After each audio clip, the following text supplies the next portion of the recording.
আকাশ পাইঘর থেকে চলে এসেছি আমার একটা খরগোশের ভিডিও নিয়ে। আপনারা দেখেছিলেন এই খরগোশটা কত ছোট ছিল, নিশ্চয়ই আপনারা দেখেছিলেন, আপনাদের মনে আছে।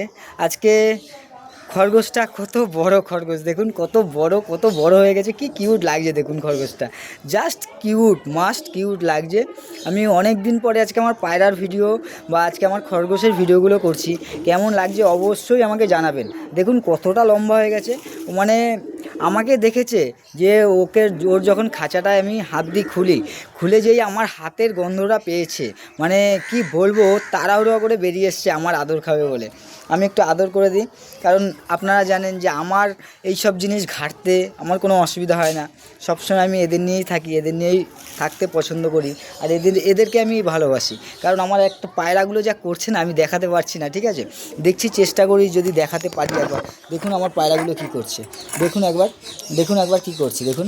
মানে এরা আমাকে এতটাই ভালোবাসে, ধারণার বাইরে। যখন আমি খাবার খাওয়াতে আসি, পাশের ছাদ দিয়ে একটা বাচ্চা দেখছে, আমি কথা বলছি, একটা বাচ্চা দেখছে, আমি যখন ছাদে খাওয়াতে আসি এরা প্রচুর আনন্দ পায়। মানে আমার বাড়ির লোক যখন খাওয়ায় বা আমার মা বা আকাশ যখন খাওয়ায়, এতটা আনন্দ পায় না, যখন আমি খাওয়াই ততটা আনন্দ পায়।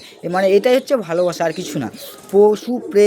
পশু প্রেমের ভেতরে যারা ডুবেছে তারা কোনো প্রেমের পড়বে না, এটা আমি জানি।